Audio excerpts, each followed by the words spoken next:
Hello and welcome back to the Games Kingdom. This is another review and unboxing video done in association with and for Everything Board Games Online magazine. Today we're going to be opening and having a look at the contents and a quick review of a new game coming to Kickstarter called Demloc.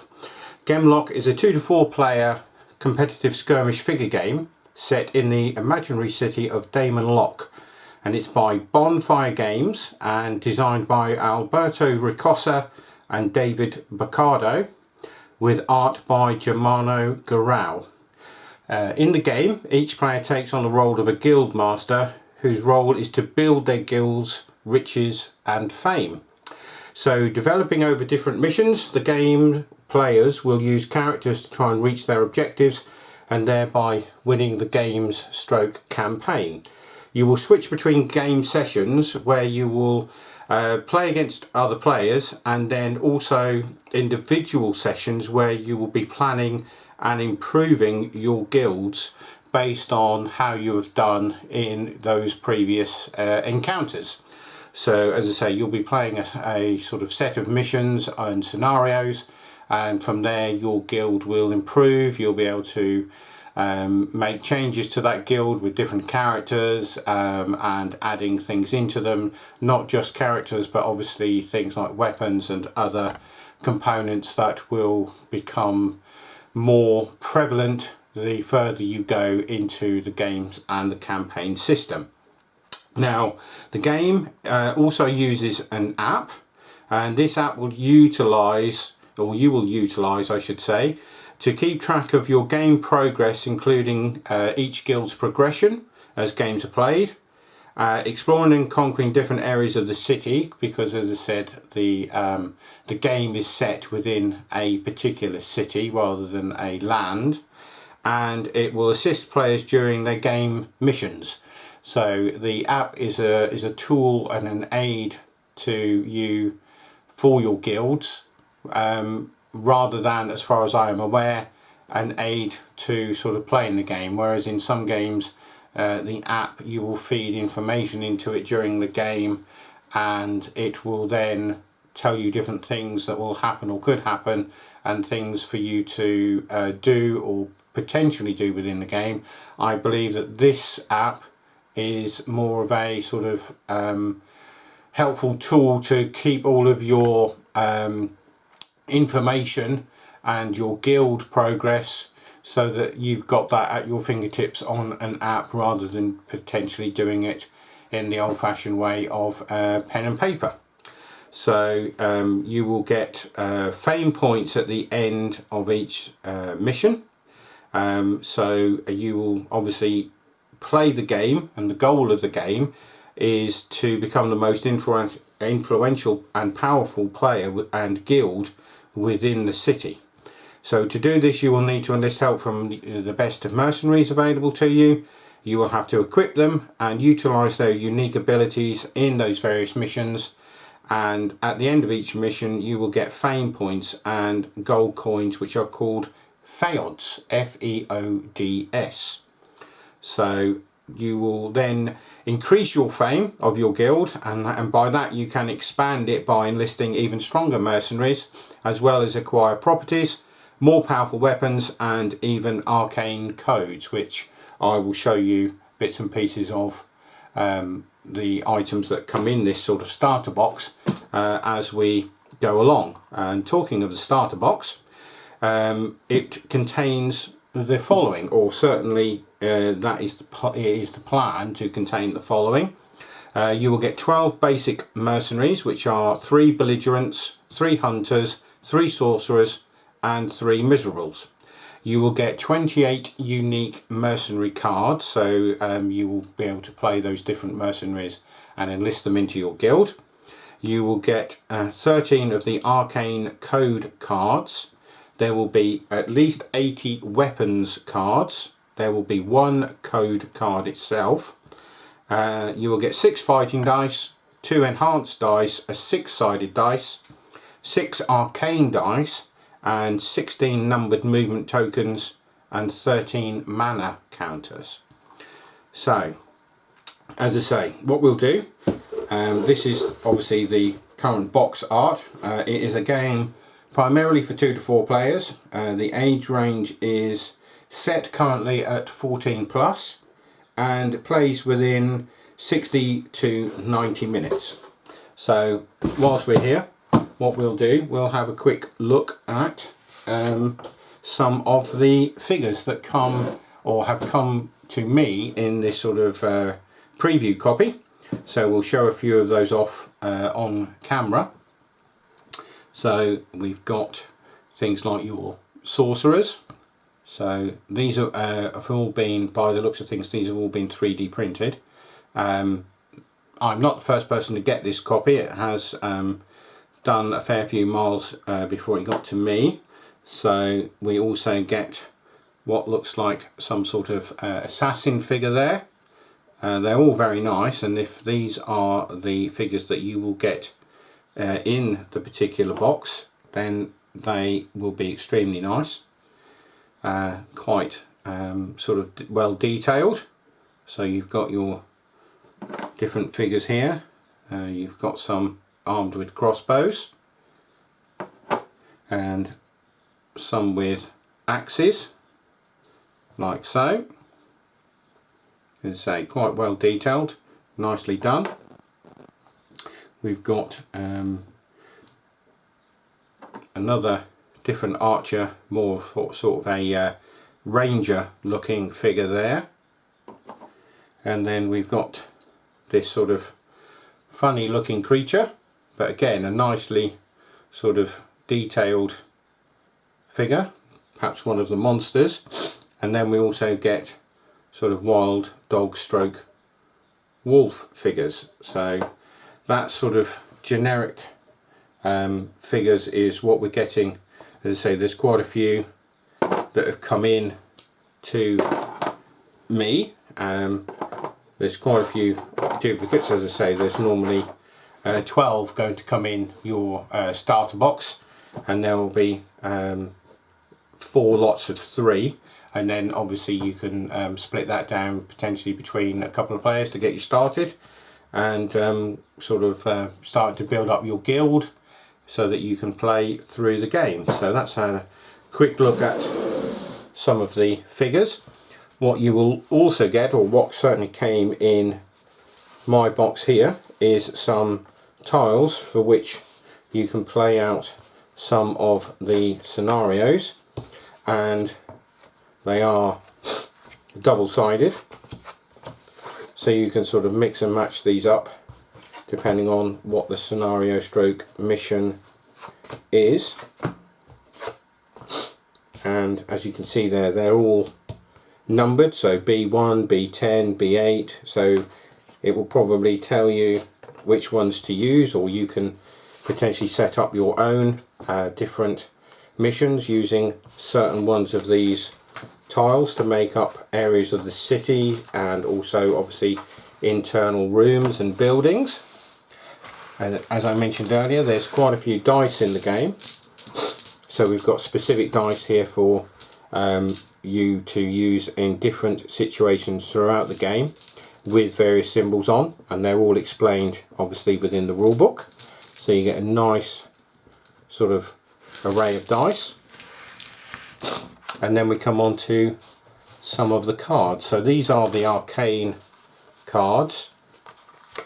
So again, they're all the same pretty much. You've got some with different numbers on and different things, but they're all pretty much the sort of same outlay, and you will play using those during the game. You've got your weapon cards, so you've got things like battle maces, knives, rapiers, daggers, blunderbuss, halberd, and a short bow. So we've got an array of weapon cards there. Obviously in this particular preview copy we've not got all of the cards that will sort of match some of the models here, because obviously there's things like crossbows and things in there which don't have a card for. And then on these cards, obviously we've got some of the mercenaries that you can use and induct into your guild. And then we also come on to some of the monsters, and then you can obviously use those cards, and the descriptions around the side of these will tell you certain attributes and things that you can utilize when you are playing the game. And obviously you will refer to the cards, and that will have all of the information. So like you've got things for movement, you've got your sort of hit values, your hit factors, your movement factors, your hand-to-hand combat, your armor factors, range weapon skills, your arcane abilities, your level indicators, and things like your personal abilities. And then obviously the cards have also got individual text on them which will tell you a bit more. Like Jürgen here is armed with a bow, and this it says for this special or specific ranged attack, double the result of fighting dice used for Jürgen. So again, depending on who you employ within your guild and hire to sort of help you out in your band of mercenaries, you will get their individual abilities to help you out. We come on now to the rule book, and again it's a nice sort of game manual for a review copy. What we've got here obviously is your appendix and index. It tells you about the world of Demloc, so it just gives you a bit of an overview here of what the sort of game world is about. So then you've got your game introduction, and then it sort of explains why they've decided to use an app. So it will keep track of each player's guild progression. You can explore and conquer the different areas of the city, so that again, as you can see hopefully here, it will show you how those tiles that we've got here, how they are set out so that you can play through that particular mission. And it will assist players during their game mission. So the mission choice, the map creation, the character management, and sort of other aspects of the game in, during and after the game. So you've got your getting started with the game, so you've got again an overview of what comes within the box, and then obviously you will download the app to your preferred device, whether that be your phone, your tablet or a laptop or whatever, and then obviously you will have that with you when you play the game. You've got the 2 guild boxes and what is in each of those, and then you've got your follower boxes, but obviously when it comes to Kickstarter there will be some more choices of what you can sort of purchase through the Kickstarter, including, I would assume, potentially an all-in. There may be stretch goals. I'm not too sure what exactly is coming within the Kickstarter, to be honest. We've got the game components, so you've got your cards, your mercenary cards. As I say, each of those areas on the card, as we said, you know, the feat will tell you how far you can move. This will be your hit factor. This is your armor factor. Obviously the name, your arcane ability if you do have one, your mercenary level, and then you've got your hand by hand ability, ranged weapon ability, primary weapon coupling, and then your favorite weapon indicator. So obviously with this character, Tarek, your favorite weapon is the sword. And then you've got your personal ability, which I spoke about earlier when I went through obviously Jürgen's ranged attack ability. So we've got follower cards. So obviously you've got, as I showed you earlier, the Hunter Mastiff. So we've got that there. So that's your card, which will obviously have again all of the movement abilities, the hit factors, arcane abilities if there are any, and then obviously you will be playing the game. So as you go through the rule book, obviously everything's nicely laid out. It will tell you how to do and how your abilities work. You've got demons in the game, obviously. You've got your weapon cards. This will give you, again, on your weapon cards, this will show you. So we've got the halberd there. So we'll just get that actual card. We'll just lay that there so that you can see that what is on the halberd card shows you exactly what there is. So it shows you the damage, the range, the personal ability, the weapon name, the weapon type, and it will then obviously be usable by you instead of having to refer to the rulebook all of the time. So you've got all of your weapon characteristics laid out. You've got the weapon's damage, you've got your weapon types, and then you've got your arcane code cards, which I showed you earlier, these things here. So again, that will show you and tell you what you need to do to use those cards and the abilities therein. You've got your map tiles, so again that will tell you how you use them, how you set them out. You've got an out of control card, which is basically this sort of clear perspex thing here, and that will obviously tell you when to use that in the game.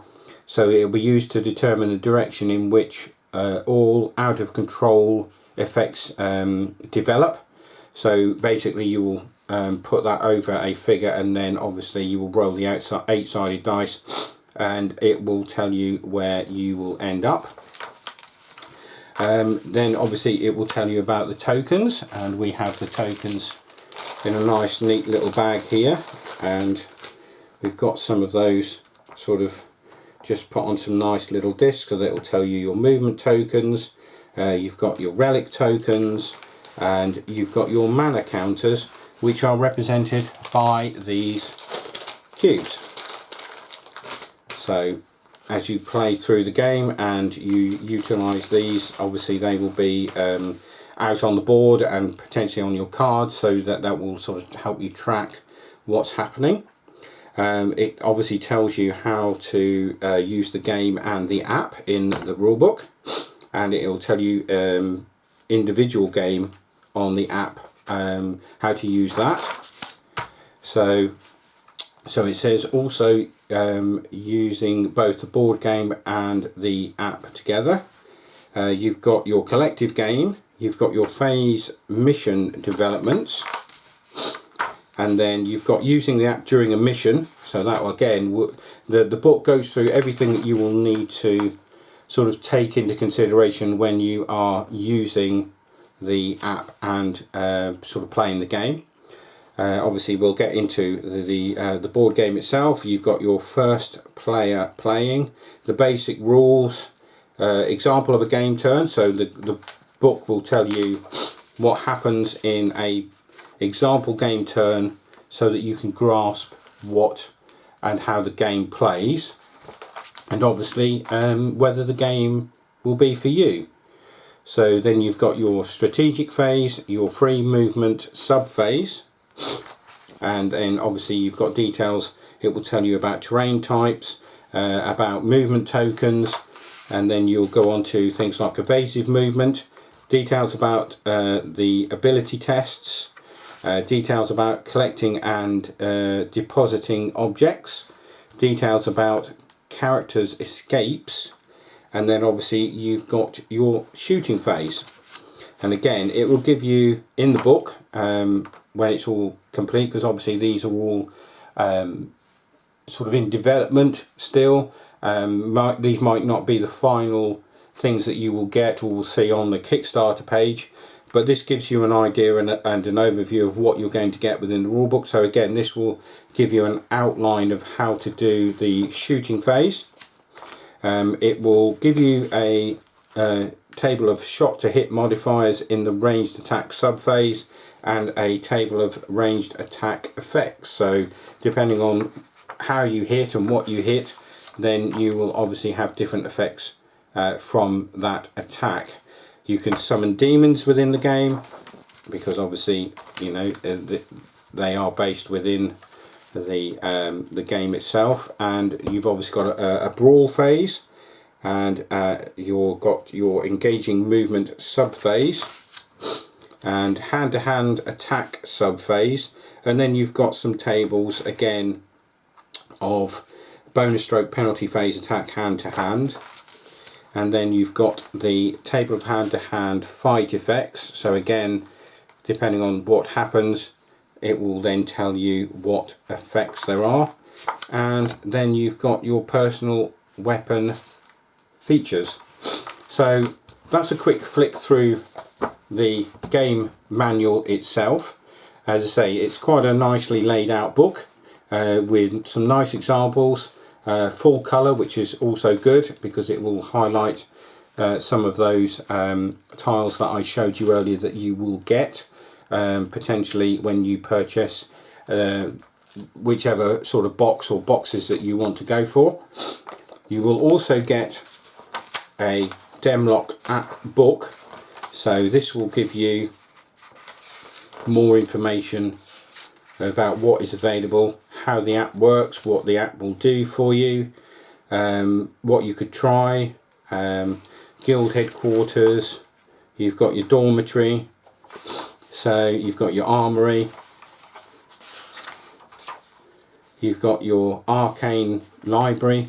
So all of the things that you're going to need to play the game and sort of keep track of, the app looks like it's going to be the one-stop shop for you to be able to use. Now, personally, when I'm playing a board game, I like to sort of disengage from technology, and certainly I'm not a fan of a app to play the game and actually sort of be part of the in-game mechanics. So certain games out there which use apps, I tend to steer clear of, especially if it means feeding stuff into that app to help you play the game. Whereas if this app is just an app for a tool, a storage tool, and to assist you with sort of bookkeeping and stuff like that, then yeah, that would be fine for me. As I say, I'm not one where I'd rather refer back to good old rule books and sort of reference cards and things like that, rather than using an in-game app to help play the game and move the game along, or say you now need to go to this area or that area, a bit like a sort of fighting book type thing. As I say, I'm not really a fan of those, but for record keeping and things like that, I think this could be excellent, because you know, there have been games over the years where apps have been developed for that particular game, and then over the years, even just recent years, if unfortunately the company stops supporting the app and the game, then obviously you're stuck with whatever that version is, and you just have to sort of stick with it. And then if there's any issues with the app, if the company goes out of business and the app stops working for any reason, or won't work on the new phone, or stops working on the tablet or device that you've got, then obviously does that make the game redundant. That's why I particularly don't like them in that sense. But as a storage tool for your information and things like building up your guild, your army list, that sort of thing, and your libraries, and knowing what you have to be able to utilize within the game, sort of weapons wise or equipment wise, then yeah, that could work quite nicely. So Demloc, obviously this is, as you can see, beta version 1. I'm not sure if that's still the current one, but we're now on the 13th of June 2022, and this is the one that I've been sent to sort of have a look through and give my views on. The models look excellent, and I think if I bought the starter box or the sort of beginner box with those models in, then I'd be more than happy with those, because obviously, you know, they're fairly generic. You could use them in other games as well as using them for this, and again you could use models from other games that you've bought and use them as different mercenaries, instead of potentially both sides having mercenaries that look the same. Obviously you probably paint them up differently, but I'm not sure if they're all going to come in where you've got 3 of each, whether they're just going to get 3 of the same sculpt, or you're going to get individual sculpts, or whether you can buy extras. So that's something to check out on the Kickstarter. There are a few sort of standees that you get, or certainly came with this, so it gives you an idea of what they will look like potentially when they're painted up. But I think they will be a nice little force. The game certainly looks interesting. It's got some nice interesting things that I've not seen in many other sort of fantasy skirmish games previously. So if you're liking the look of it, then by all means check out the Kickstarter. Keep an eye out for this. Check them out online. I'm sure they've got a presence both on Facebook and probably a website. If you search Demloc, you'll find certain things out on certain sort of social media sites, and I'm sure there'll be things that you can sign up for to get known sort of dates and things for Kickstarter launches. So as I say, that's my quick little unboxing and look through the components and the rulebook for the game of Demloc. Hopefully this will get funded because I think it's quite a, as I say, quite a nice take on a skirmish game. Doesn't seem to take up too much table presence, and the fact that you can change and adapt your guild as you go along using that app and keeping that sort of to hand each time, and you have sessions not only against other players where you're playing the game and playing missions, but you've got that out of game session where you're doing all of your sort of bookkeeping and upkeep on the app ready for your next games. I think this could turn into a nice little game where you can get some players within your gaming circle and clubs, and get a nice little campaign going to see who has got the best guild in the city. So check it out, Demloc by Bonfire Games, and we'll see you again very soon for another unboxing. Bye for now.